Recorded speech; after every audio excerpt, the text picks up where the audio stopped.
कि आशिका हर चुनाव में, हर चरण में, आज 5वें चरण तक हम पहुंच चुके हैं, चाहे टीएमसी हो, चाहे बीजेपी हो, लेफ्ट हो, कांग्रेस हो, ये सब एक दूसरे पर आरोप लगा रहे हैं। लेकिन इन आरोपों में कितनी सच्चाई है, ये जिम्मेदारी पूरी तरह से इलेक्शन कमीशन पर आ जाती है। अमित, कुछ जानकारी बता रहे हैं आप? जी हाँ, बिल्कुल 1 घंटे से ज्यादा वक्त हो चुका है। वोटिंग शुरू हुए यहाँ पर कमरहट्टी विधानसभा का 98 नंबर बूथ, और अभी तक जो है वोटिंग यहाँ पर शुरू नहीं हुई है। और स्थिति पहले तो मैं यहाँ पर आपको दिखा दूं, देखिए महिलाएं जो हैं बगल में खड़ी हैं, यहाँ पर साइड में खड़ी हैं, लोग परेशान हैं, लोग अब घर जाने के मूड में हैं, क्योंकि पिछले दो घंटे से लोग यहाँ पर लाइनों में खड़े थे। जिस तरीके से हमने बीते 4 फेजों में देखा था कि लोग सुबह सुबह अपने घरों से बाहर निकल गए थे वोटिंग करने के लिए, लेकिन यहाँ पर भी लोग बाहर निकले 98 नंबर बूथ पर। लेकिन अब जब 98 नंबर बूथ पर वोटिंग नहीं हो रही है तो लोग जो है घर वापसी जाने के लिए भी यहाँ पर तैयार है, और कई महिलाएं तो घर चली गई वापस बिना वोट किए हुए। अब सीधे यहाँ पर देखिए कई लोग यहाँ पर बिना सोशल डिस्टेंसिंग का पालन किए हुए यहाँ पर है। कब से आप लोग यहाँ पर खड़े हैं? 10-15 मिनट हुआ। कब से आप लोग 98 नंबर पे चालू हुआ? 1 घंटे से खड़े हम लोग, अभी नहीं चालू हुआ।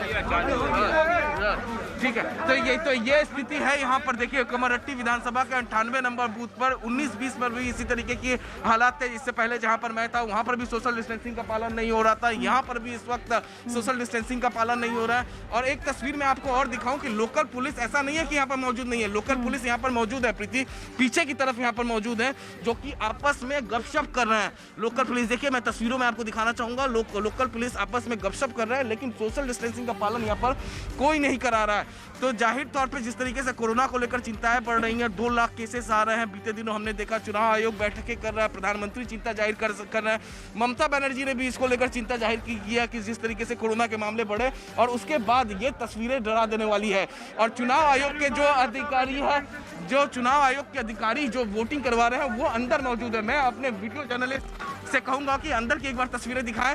चुनाव आयोग के अधिकारी अंदर मौजूद हैं, लोकल पुलिस भी अंदर मौजूद है। अंदर में भी जो हालात हैं वो डराने वाले हैं, अंदर में भी जो है वो सोशल डिस्टेंसिंग का पालन नहीं हो रहा है। तो ये स्थिति है। जब हमें देखना होगा कि इलेक्शन कमीशन इस तस्वीरों पर किस तरह का संज्ञान लेती है। लेकिन वाकई में ये तस्वीरें आप दिखा रहे हैं डरा देने वाली है। कोरोना नियमों का पालन बिल्कुल होता हुआ कम से कम कमरहट्टी में तो नहीं हो रहा है। मदन मित्रा वहां से टीएमसी की तरफ से उम्मीदवार है, 2016 का चुनाव हार गए थे, पूर्व मंत्री रह चुके हैं, सारदा घोटाले में उनका नाम था, जेल गए थे, वापस आए हैं, बाहर निकले हैं। हम इन तमाम जानकारियों पर नजर बनाए रखेंगे और मदन मित्रा ने भी कुछ कहा है वो भी आपको हम सुनाएंगे। लेकिन सीधे रुक कर लेते हैं इस वक्त चंद्रमोहन का। चंद्रमोहन हमारे साथ हैं। चंद्रमोहन, मैं तो ऐसा महसूस कर रही हूं कि जितनी भी तस्वीरें सुबह से हम देख रहे हैं, दार्जिलिंग में काफी हद तक बेहतर तरीके से, व्यवस्थित तरीके से चुनाव हो पा रहा है।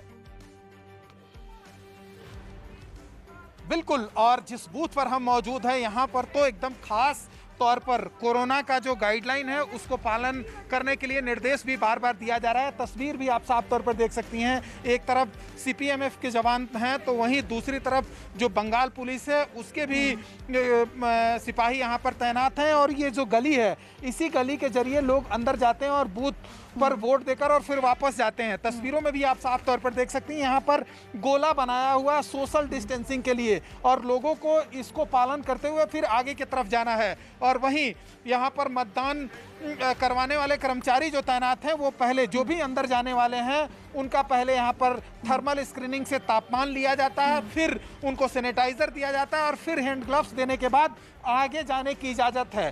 तो ऐसे में दार्जिलिंग काफ़ी, अभी जहां पर हम मौजूद हैं यहाँ पर कोरोना गाइडलाइन का पालन कराने के लिए जो अधिकारी और कर्मचारी तैनात हैं वो बिल्कुल सख्त तरीके से जो लोग भी पहुंचने वाले हैं उनको हिदायत दे रहे हैं और फिर अंदर जाने की इजाज़त दे रहे हैं। और ये जो दोबारा से वहां पर जानकारी मिल रही है कि कुछ झड़प भी हुई है, लेकिन उनके पास जाऊं उससे पहले ब्रेक लेना जरूरी है। और ये तस्वीरें आपको हम दिखाएंगे कि पृथ्वी गोल है, लेकिन किस तरह से कोरोना काल के दौरान जब चुनाव हो रहा है तो उन गोलों में ही सिमटकर एक मतदाता की जिंदगी रह गई है। उसे अगर मतदान करना है तो उन गोलों का खास तौर पर ध्यान रखना है। तो न्यूज़ 18 पर ये बड़ी कवरेज लगातार आप देखते रहिएगा। एक ब्रेक हम ले रहे हैं, जल्द लौट रहे हैं।